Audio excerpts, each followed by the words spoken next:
Hello, hello, hello, everyone, and welcome back to another live stream chat on Instagram with the Living Room Community Art Studio. Thank you so much for joining us today. We have a really special guest. This is kind of the beginning of a series within a series, you could say, where we are revisiting some of the early chats we had when COVID-19 first hit and we had to close the studio. Hey, welcome everybody. Yes, we're revisiting some of the very early Instagram live stream chats that we had with folks before we could archive them. And we're just touching base again and connecting with those creators to see how they're doing and what they're working on now.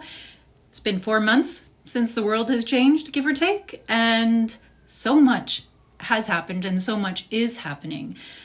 It feels like a very different time. So just connecting with those artists once again to see what life is like for them now and how their creative processes have changed during this period. I'm really, really excited to learn more about that. So we will be touching base with folks like Bridget B. Noonan. We'll be talking with Danny Crosby, Georgia Fullerton. And today we are talking with the one and only Afraa alum, creator, founder of the business/social enterprise, doodledonuts.co. We're super excited to be chatting with Afraa again today and learning about her new project, what she's been working on, how her creativity has been impacted or perhaps grown throughout this time. One of the youngest artists we've worked with and celebrated at the studio. So why don't I just bring her on now? What am I doing talking? Afraa, if you're out there, let's bring it into this conversation with folks. So let's see what I can do. No, I wouldn't like to. Yes, I'd like to go live with doodledonuts.co. Here we go, folks. So exciting.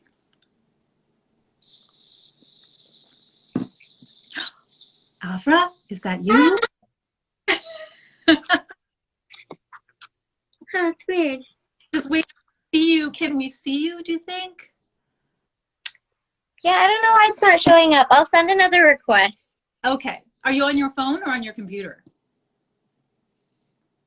Sometimes I know if you're on I think the Instagram live streams work best from phones. So everyone, you're getting an inside look into the drama of Instagram live streams here. And this person here who's still learning about how to do them.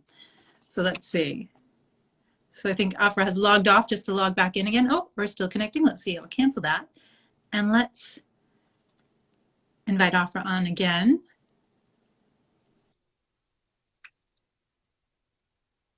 Hello? Hi.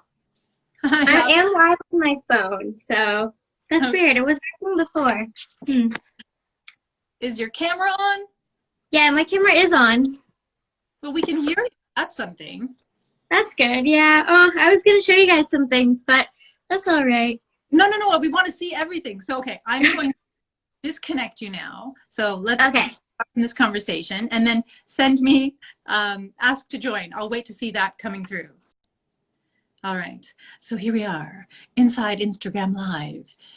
You know, technology. It's beautiful and it's complicated all at the same time. It's good to see everyone joining. Oh, wow. Thanks so much, everyone, for tuning in. And you know what? While I have you here, while I'm waiting to see another ask from Afraa here, what I will do, here we go, we'll try once more, is remind folks that if you missed this interview or you'd like to watch it again, it does archive on Instagram, but we also are sharing them on YouTube. So if you've missed any interviews up to this point and you'd like to catch up or go back to when we first started logging them, you can go to our YouTube channel at the Living Room Community Art Studio and catch up there. Okay, let's see. Hey, Nye, welcome. There's so many amazing people tuning in today. This is exciting. Hello, Afraa? Hi, it's not working. Oh, no. That's okay. That's okay. We could, you know what we could do? We could just have this chat here and people can watch my silly old face and then find a way to share what you're working on in other posts. I've already started sharing some of it. Yeah, so the current project, if you're wondering like what I'm working on, I'm selling satin masks for like charity. So the masks that I'm selling, they're satin, and I decided to use satin because it's like better for your face. It's reusable. Yeah. Oh, did we lose you? Oh dear. Wow. Technology and me. Last week, if anyone was watching our Facebook live stream, uh, I've been having a couple of weeks. That's all I can say with technology. The reoccurring phrase, which I think has become my kind of stressful mantra, is my connection is unstable. So if anyone, that's what I've just sort of been saying. It's like, yes, that is a reflection of my internal state of being right now. At times, my connection is unstable. So I know other people out there must be relating. It's a complicated time, and so many of us are just, hanging out online, trying to do all these new things, connecting and communicating and working in new ways. Okay, third time a charm. Let's see. Afraa? Hi. The video's not working yet again. I've Oh, never ran into this problem. It usually works. oh. Well, perhaps we can try again later and revisit some moments. But I do want to chat with you today. And Yeah. my IT, my partner in life as well as in crime, might be ducking in from time to time to figure out what's going on. If we can have on another, like with Afra's beautiful face as well. But I hear Anthony approaching. Anthony, hey everybody, welcome Anthony Granny to the live stream. Yes. If the video's not working, I would try and see if someone else's video works. Oh. And now you'll know if it's a problem on your end or on Afra's end. That's a really good So point there, Afraa. What do you think about that? Should we see if we want to check in with someone else just for a moment to see if it's me where this is happening? Afraa, are you there? Oh no, we've lost Afraa again. Okay, I'm looking for a volunteer. A happy volunteer from the community who would like to go live with me for just a moment to see. Yeah? All right. The insight into our world here. So let's see what we can do here. Yeah, all right. We're going to try it with our fabulous tech person, who we might actually, tech person. Yeah, also my partner, the one person who puts up with me more than anyone else in the world. So, Afraa, we're going to try going live with Anthony Granny, who we will also have, we're going to have a chat with one of these days, because a lot of people are curious about how we're doing and displaying things, especially on Facebook. All right. All right. So you also might just see me collapse into a fit of, I don't know what the fit would be today. Let's try going live with Anthony Granny, folks.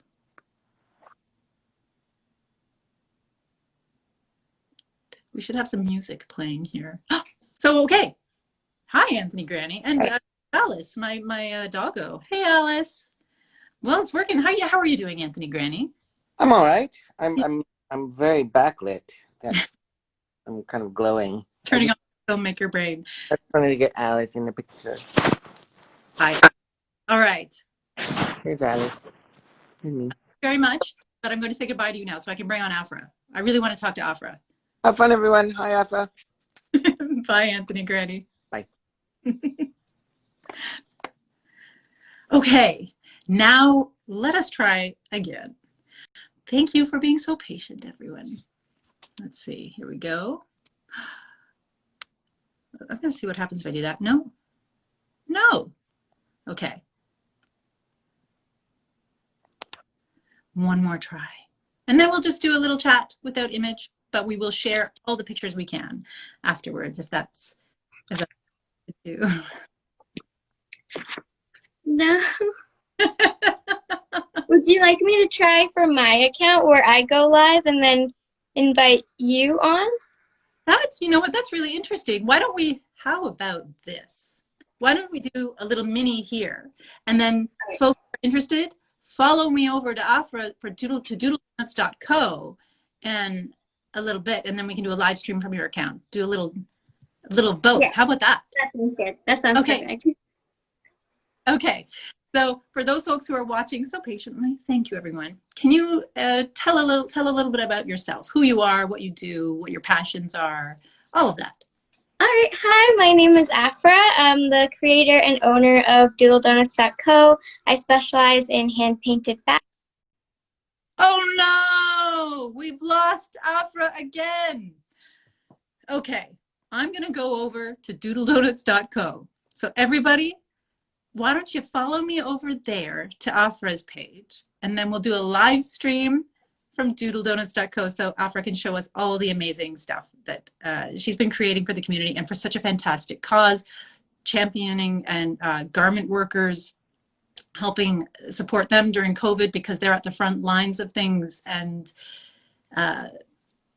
yes, it's a complicated world out there, but Afraa is doing her part to make a difference. And from when you buy a satin mask from Afraa, what you're really doing is you're supporting exploited garment workers in other countries, helping protect them from COVID-19 and raising awareness about what they're doing, what they're going through, and increasing opportunities for them to advocate for human rights. Yes, so follow us over to doodledonuts.co. I'll see you over on Afraa's Instagram page in just a minute. Thanks for watching, everyone. See you over on Doodle Donuts. Bye. Is the living room on yet? I don't know. Your hair. Yeah, I re-dyed my hair. Oh, okay. It'll work. I hope it's gonna work. Hey, it's working. Oh my god, yay! Wow, this is fun. This is the first time I've been a guest on someone else's page. This is awesome. Welcome. I think this is the first time I'm going live on this account as well. Woohoo! It's a two-in-one experience. I also understand how sad it would have been if we couldn't have seen you, because your hair is amazing. Yeah, thank you. My sister did it yesterday. That's brilliant. Thank you. Okay, yeah, so where were we? Yes, telling people a little bit about yourself. Can you start again? Okay. Yeah, no problem. Okay, so hi, my name is Afraa. I'm the creator behind DoodleDonuts.co, and here with my business, I share my love for hand-painted fashion and cute and colorful art. I think you can tell I really love colorful things. I'm a big painter, so through my business I combine my love for fashion and art and painting, and I sell customized fashion. So I do jean jackets, shoes, just everything basically.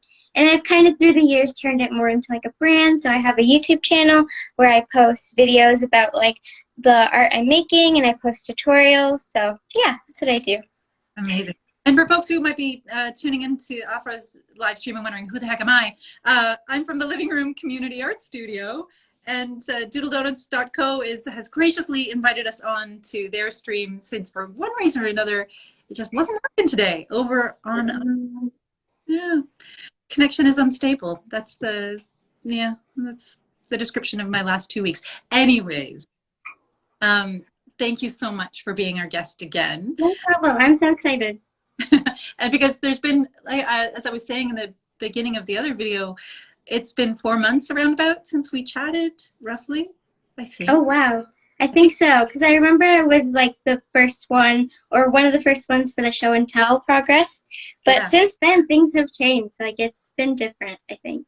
Yeah, the world is different for a good way. Not entirely good way, but so much has happened. And I think it's a strange thing to just move forward. We can't ignore the fact that things have changed. I think artists and creators and makers of all kinds, and hopefully our audiences as well, have also changed or been changed by what's happening. How are you? How have things impacted you?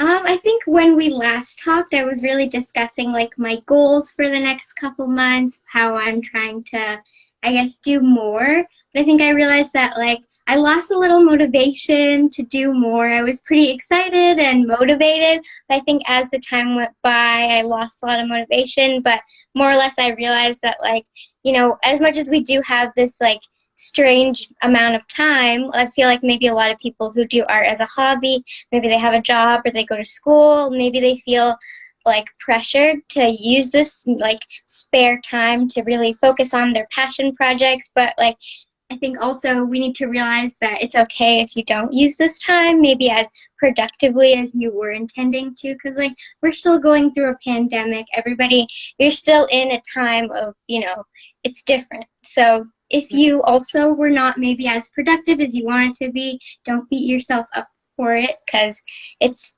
like just because it's like spare time doesn't mean, you know, our mental health is maybe not at the place that we want it to be. Maybe you're stressed out about the upcoming months and how it'll impact like your school life or your work life. Really, I think you should be more kinder to yourself. That's what I'm learning, I think. Love it, love it. And how you mentioned school there, and I know that you attend one of Durham Region's super awesome arts high schools, yes? Yeah.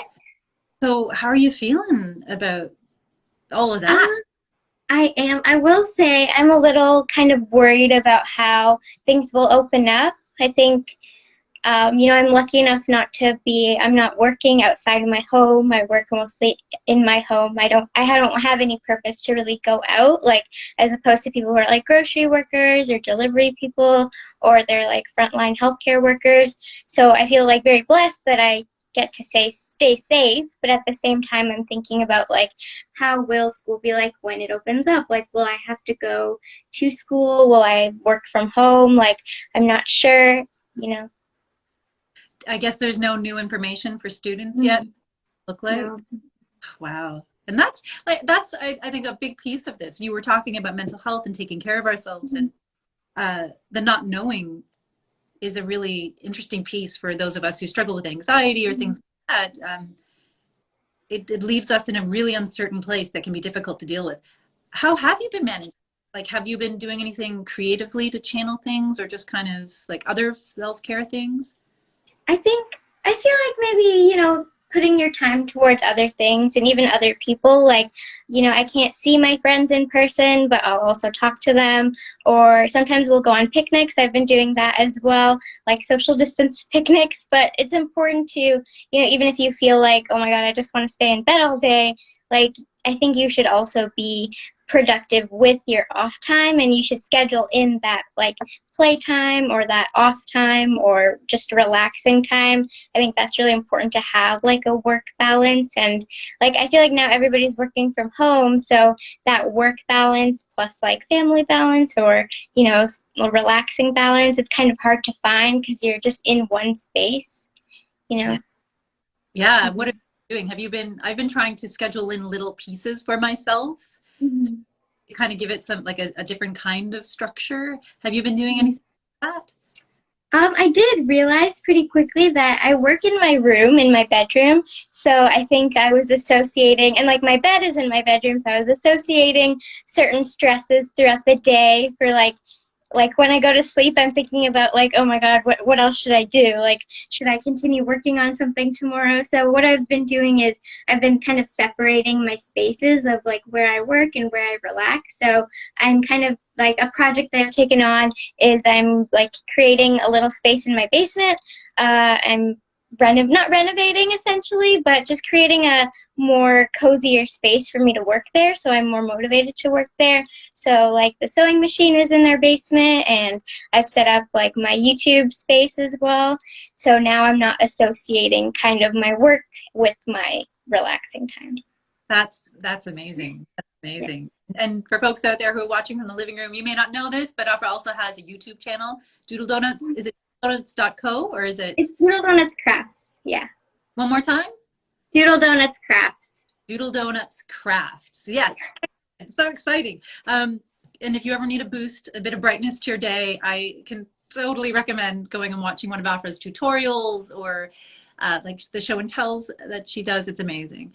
So can we talk a little bit about what your work has been like? It sounds like you've brought back a little more balance and sort of expecting, I think a lot of us were expecting like during the beginning of the quarantine, it's like, I will write the great novel, or I will, you know, do all these huge things. But like you said, there's still a lot of stuff going on in the world that we can't control.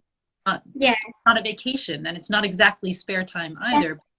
You've been channeling this energy in a really interesting way lately. Can you tell us a little bit about that?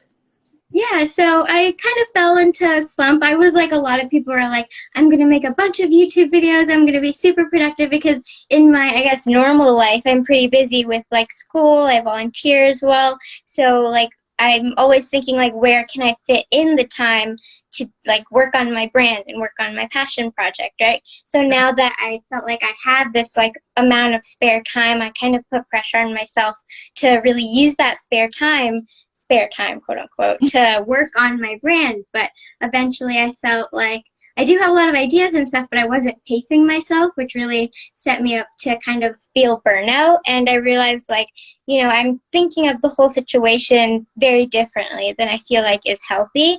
Like, you know, we're still going through a pandemic. You know, it's okay to be stressed out about also like what's happening in the world. And also if you go on social media, there's a lot of, you know, social movements happening. There's the like famine in Yemen, there's the Black Lives Matter movement and garment workers. So I think that also kind of related to my burnout in sense of like, as I was going on social media, I saw all this kind of bad stuff happening and all this, you know, I felt pretty hopeless in how I could help them, because like I really value working in our own community and spreading, you know, how much I love art and the power of art. So I wanted to use my, I guess, love for art and also the ability to do something. So I decided to sell these like satin masks. This is the fabric. Essentially the project that I'm working on now, it's more community based, but I made a mask quite a while ago with my mom, and it was a satin mask that I made for myself because I was just thinking more along the lines of like, oh, I don't want to use the paper masks. I feel like they're creating a lot of waste in the world. Environmentally, it's not reusable, so I wanted to make a mask for myself, and I got back into sewing. So yeah, I made one, and a lot of people responded really nicely, so I decided to sell them, and it's a great opportunity. Like, the opportunity to sell them is obviously really great, but I didn't feel comfortable profiting off of the masks that I was selling, so I used it to give all the money away to garment workers. So if you've seen my post, I'm sending all the money to the Awaj Foundation, and they basically protect the rights of exploited garment workers, and it's a women-led organization.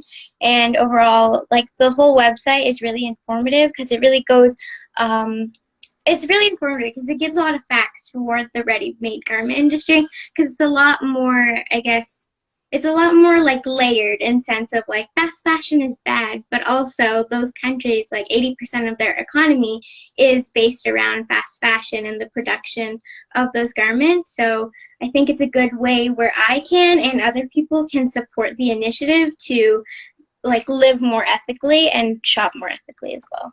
Yeah, it's not always an all or nothing. Well, rarely is it an all or nothing conversation. Definitely. Yeah. So when did I've been noticing in the post you've been making about it, it's satin, is it satin masks for sustainability? Is that what Yes. you're of it? And you're also, this seems like a more personal project for you as well. Like, this is the first time I've seen you reference your own background, and is there some connection there for you that just was more meaningful than like at other times in your life? Definitely. I feel like for this project, like, I'm Bengali, I've been to Bangladesh as well, my parents are, and like we've discussed kind of that industry, the ready-made garment industry. So I feel like I referenced in my post how, like, yes, I'm interested in fashion, it's a hobby of mine, but like my hobby and heritage shouldn't be exclusive. I feel like those two should, like, everything that makes my identity, they shouldn't conflict each other. So, you know, shopping ethically is maybe not as accessible these days. Like, thrift shops are closed right now, or they're not closed, but it may not be the safest option. And, you know, the like slow fashion is often very, very expensive. So I was just thinking, like, how could I support my, I guess, passion for, you know, slow fashion or just better rights in the garment industry. So that's why I really felt inclined to do something about it, and I felt like this was a good way to do so. I think that's amazing, because I think a lot of the fast fashion and not exclusively again, but I think so much of it is aimed at younger people as well. The pressure to adhere to trends and fashions and to just to consume so you can be accepted within culture. At least that's the way I felt when I was younger, but I feel like a completely different world now. There's so much more pressures, I feel, than there were before. And that's one thing I love about you as well, because what you do by transforming items of clothing through, you know, the painting that you do, through the embellishment, it's a reminder that we can repurpose, we can upcycle, we can already have as well. Yeah, okay. I'll go. Yeah, I think really with my work, like, I think since it's a hand-painted item, it really establishes the ground of, like, this item is more, I guess, precious in a sense. Like, you would keep it longer because it's not just a piece of clothing. It's not just a shoe. It's essentially a piece of artwork as well. So in my last YouTube video, I repurposed some jeans that I had. They were old and, like, I didn't wear them anymore, but I didn't want to throw them out, so I painted on them. And now they've really reformed into a piece of artwork as opposed to just another piece of clothing in my closet. Yeah, it's a special piece that you can take care of and maybe even pass along, you know, once you're finished with it, I think. Definitely. I know, I've also been considering, there's a lot of, you know, having time at home, I've been doing a lot of mending and a lot of embellishing and embroidery upon things. And I've been thinking about you during that process. Do you have any kind of, how do you approach that kind of creativity? How do you approach working with like a piece of clothing versus a canvas? I think people are scared to paint on clothing, and people are scared to paint on shoes especially. When I've talked to people about what I do, they're like, oh my god, I could never do that. I'd be so scared to ruin this piece, or I'd be so scared to ruin the artwork or, like, the piece of clothing. But I don't think you should approach it in a way that you're going to ruin it. Like, it's art. I think if you approach it as just as any other canvas, and you kind of incorporate, like, your personal style, maybe things that you like in, like, culture in general, I think you can really transform the piece. I don't think you should be scared to ruin it. I think there's no way you could ruin it, and I want to show people that painting on clothing is pretty forgiving as well. It's like you can always reform it. And as I'm working, like, as I'm creating a pattern or something, things don't always come out perfect. Like, you always, like, working on shoes especially has taught me that, you know, even if you make a mistake, like, you shouldn't be so, I guess, fixated on it, because you can always transform it into something better. You never know. Do you have any items there that you've been working on that you want to share with us, or any? I think in general, it's mostly like I'm working on the masks, but I think it's in a highlight. I painted on Nike shoes, so that was something that people were very like, oh my god, I'd be so scared to ruin it. Oh my goodness. And as I was painting those shoes, I definitely made mistakes, but if you treat them, as mistakes, then they're going to be a mistake. But you can always go over it. You can always kind of work with it. Just kind of go with the flow, I guess. I love that. I love that. That's a wonderful way of framing it. If you treat something like a mistake, it will be a mistake. But if you choose to look, you know, through a slightly different lens, it can be a possibility, can't it? Yeah, definitely. Fantastic. And so, well, let's talk about the masks a little bit more, because you know what, during this whole time, I've been sewing my own masks as well, but I hadn't thought about the different challenges people might encounter if they have sensitive skin. It just hadn't occurred to me until I saw your campaign that a satin or silk mask is another option for people out there. Can you talk about that aspect of your project? Yeah, so really I didn't have any intention of selling the masks. Like, with my brand or with my business, I'll really think like, oh, I plan to sell this item from the start. But the mask that I made for myself, it was purely, I made it for myself, but then I posted on, like, my personal social media, and a lot of people seem to really like them. So I thought, oh, okay, like, other people have the same issue as I do. So, like, I have acne prone skin and I have sensitive skin. I also have, like, a smaller face as well. So the effectiveness of the mask and how much air is going in between, it really matters. Like, the normal blue, recyclable, I guess, masks or disposable masks. They don't fit my face properly, so I always have to kind of change it up a bit so it fits my face. So I was really thinking about, like, just in general, the issues that people could face afterwards, because people kind of told me and they were like, yeah, I have acne-prone skin as well, or I have a smaller face as well. I was really wondering, like, are you selling these masks? And eventually I came to the conclusion that, yeah, I will, because I realized that so many other people have the same issues as I do in terms of the mask and, like, how effective it is. So, yeah. Are you making, if people requested, are you making masks, like larger, different sizes of masks as well? Yeah. So I have a large size, and most people will fit the larger size, but if you have a smaller face, then I do have a smaller size as well. Okay. And how much are they? Are they $15? Yeah, they're $15. Regardless of any of the changes you want to make, they're $15, and they come in 7 different colors. I can show the colors. I have them here. So. And I'm loving them as well. I have already started cutting them up, but it comes in this, like, purple color. A lot of people seem to really like this color. Yeah. There's also this gray color. It's really nice because it's more of like a neutral color that people can wear just with anything. Mm-hmm. And then there's this really nice blue color as well. I personally really like this one. And then this pink color. And then there's another pink. And I have red as well. And then I believe there's a green color, yeah. So there's this green color as well.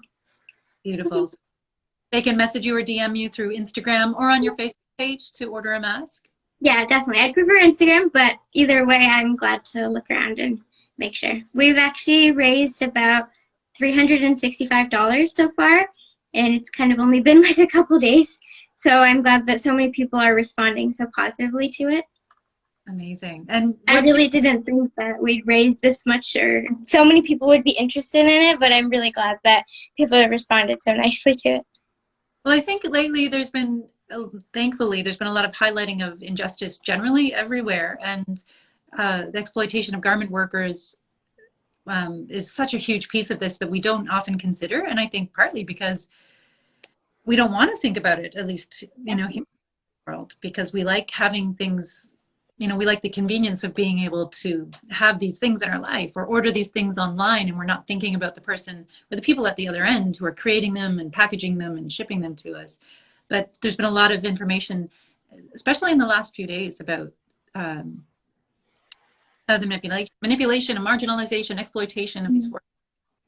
I know definitely because of, also in general, like the amount of people that are ordering online, like so many people are ordering more things online, and the fact that if you take H&M, for instance, the shops itself are closed, but then people are ordering online, so a lot of revenue is being lost. So these garment workers actually aren't being paid on the other end, or they're working in really harmful conditions. Like a pandemic is happening, and it's happening in these countries as well, but they're being forced to work.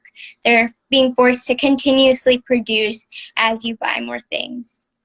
And I've heard recently as well that a lot of the disposable masks are also being made in those same conditions. So yes, definitely. Another thing that you wouldn't necessarily think about. An increase for an item is putting more people at risk in a different way somewhere else, and we just don't see it. So what would would be the things you'd like to see change?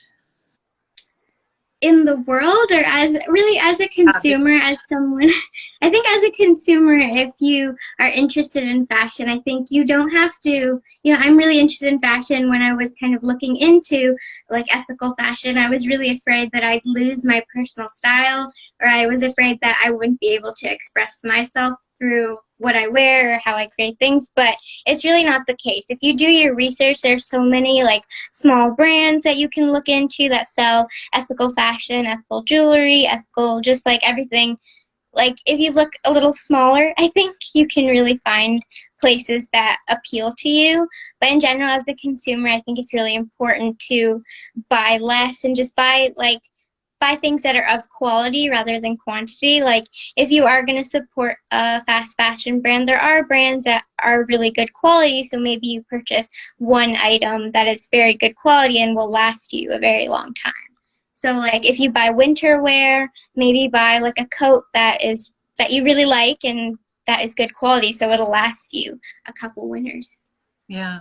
And is there a way, I find that for some of us, especially those of us who are older, we may not be seeing this information as if you're not on social media as much, or if you're not already connected within the communities that are advocating for the rights of folks. Yeah. Are there any brands or people that you trust more than others, or that you think people should know about or support?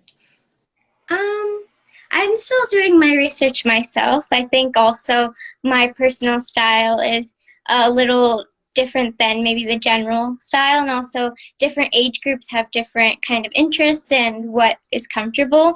But I think in general it's really important to buy quality over quantity. And if you're gonna, like, the process I think a lot of people are going through now is they're buying a lot of stuff online, but then they're like, oh, I don't really like it, so they'll return it, which is absolutely terrible, because when you buy things online, like, there's also the airfare, like, it's traveling, which is kind of economically not as sustainable. So you should really be intentional with what you buy and where your money is going as well. That's a huge piece, just that thoughtfulness that goes into something. And it's really easy online not to think, isn't it? Yes, definitely. But that idea, I love that. The intentionality, the deep consideration. Do I want this? Do I need this? How will it move forward with me? That's like spending time with clothing is another piece of that conversation, isn't it? About slow fashion. Like, yeah. Can I get this piece? Can I wear this piece in more than one season? Like, yes, definitely. When you paint something and you're giving it, like, that's going to go into someone else's hands, what do you imagine the life of that piece of fashion is like moving forward?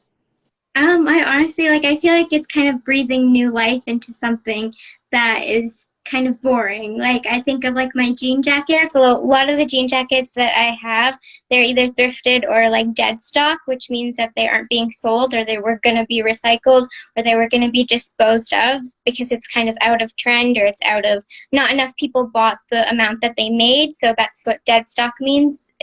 So all of my jean jackets, especially, they're all reused, and they're all kind of like, I really am breathing new life into it by creating, like, these patterns or designs on it.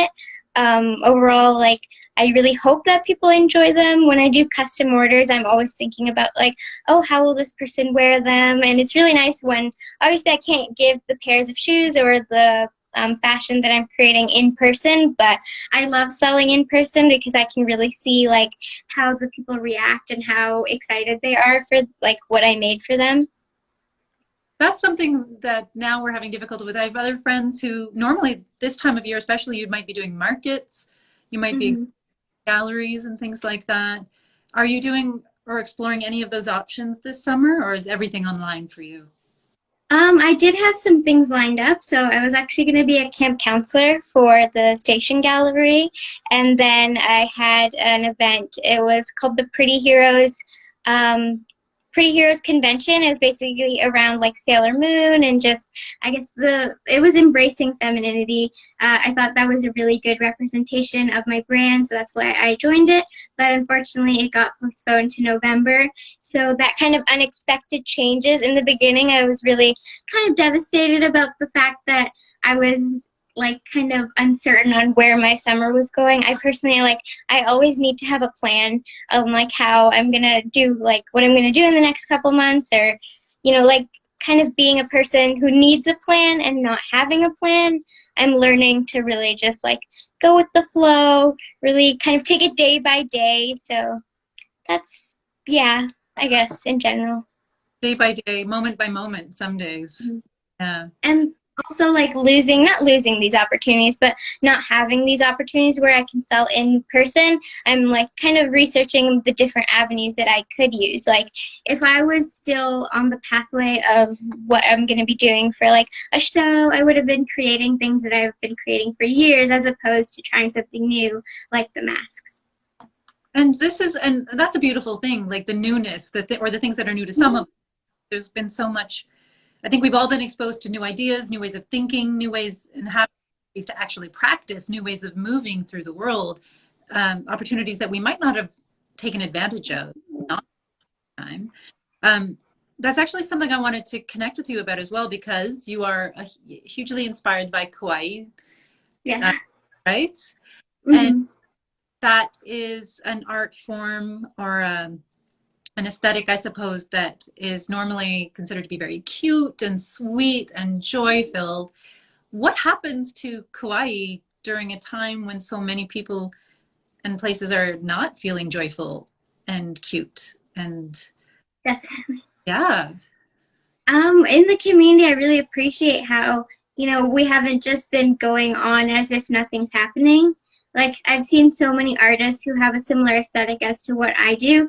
They've been supporting the Black Lives Matter movement. I think in general, what I saw the most from the community is in terms of the Black Lives Matter movement.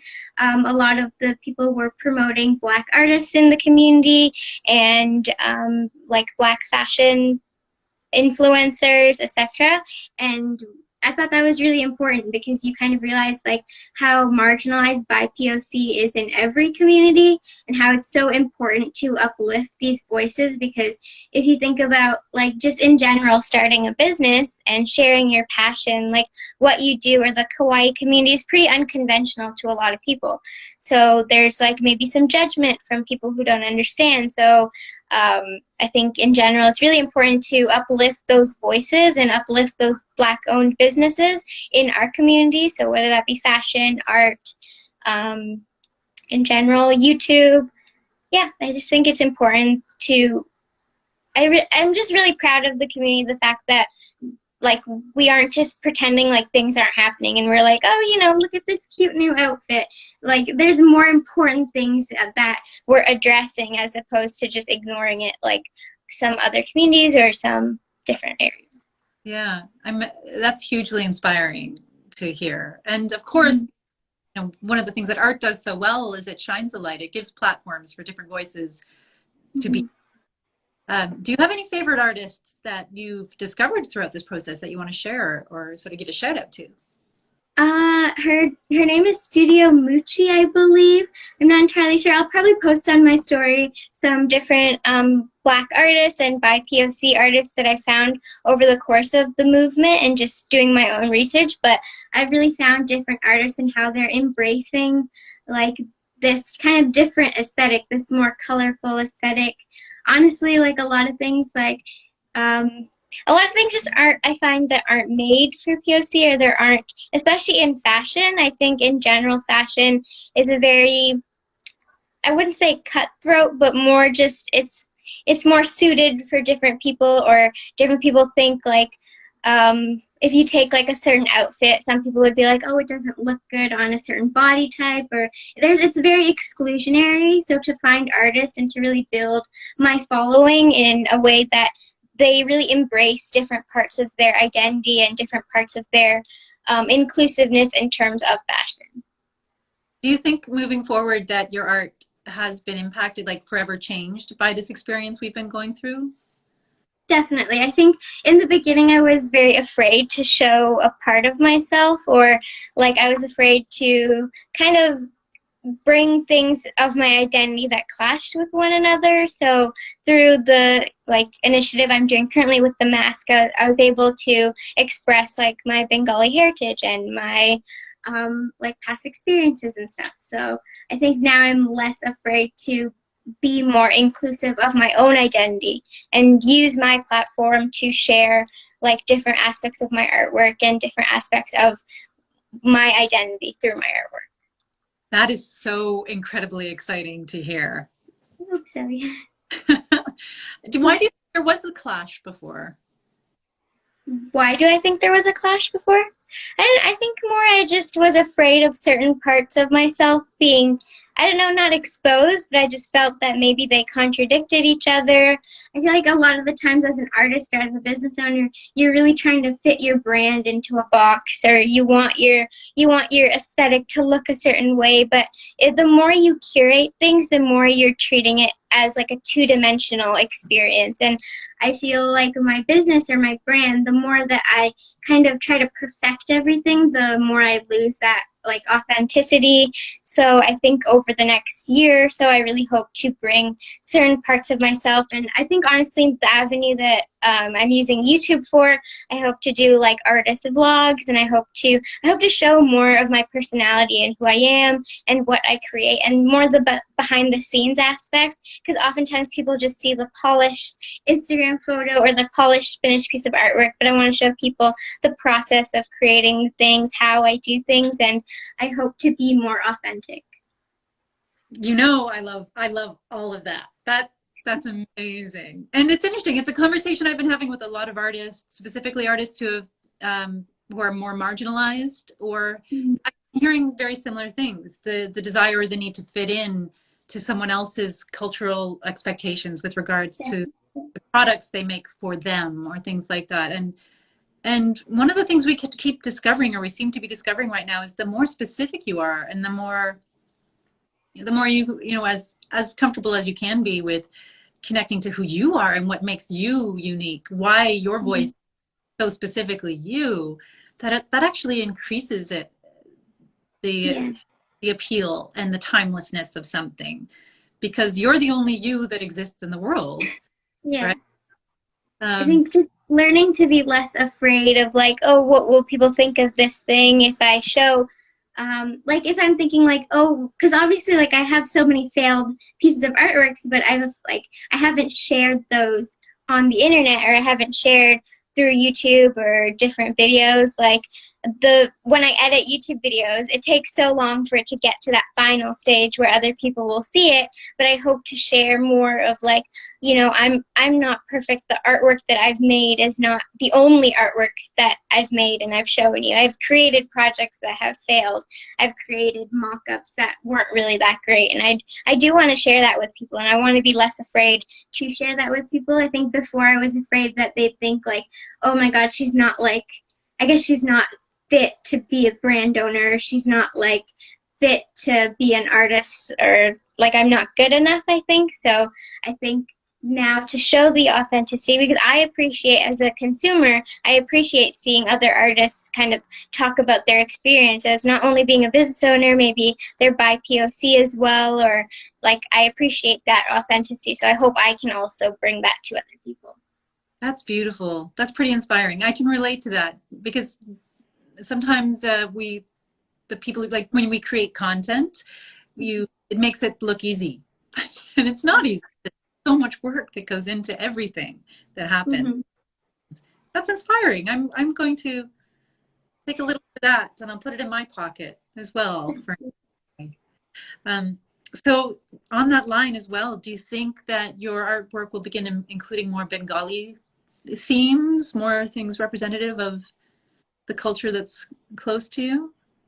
I hope so. I hope to continue to give back in that sense of like where I think it's important, because I do have like a personal connection to the foundation that the masks are going, because they are a Bengali foundation. They are supporting the garment workers. Like 80% of Bangladesh's like economic income, or GDP, is from the ready-made garment industry.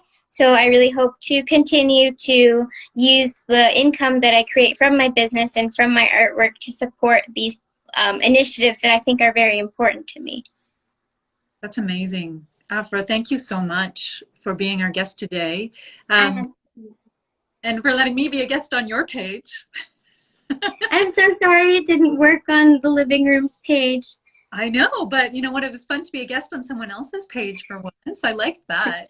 And you know, who knows, another opportunity to invite you back and chat again for another live stream. I hope so. I hope so. And I won't keep you too much longer. I suppose for folks, if you're watching, I'll direct people over to Doodle Donuts Co. to watch this fabulous interview. And I do really encourage you, if you know of anyone who might benefit from one of these fabulous masks that Afraa is making, masks for a sustainability project, please do connect with her about it. Order one for yourself, order one for a friend, and support this fantastic cause, and a local an entrepreneur who's doing amazing things, one day at a time, one moment at a time. Yeah. And if you want to, thank you. People are loving the chat. That's good. I'm so glad. And I don't know if we'll be able to log or archive this because it's on Afraa's channel, but tune in to our YouTube page, the Living Room Community Art Studio, where you can see all the previous chats we've had with artists. And make sure while you're over on YouTube to subscribe to Afraa's channel as well. Doodle Donuts Crafts? Yes. Okay. I guess I'll say goodbye and I'll just, it feels so strange. Oh, I have to end it. Oh, you're right. All right, bye. Thank you all for joining. Bye.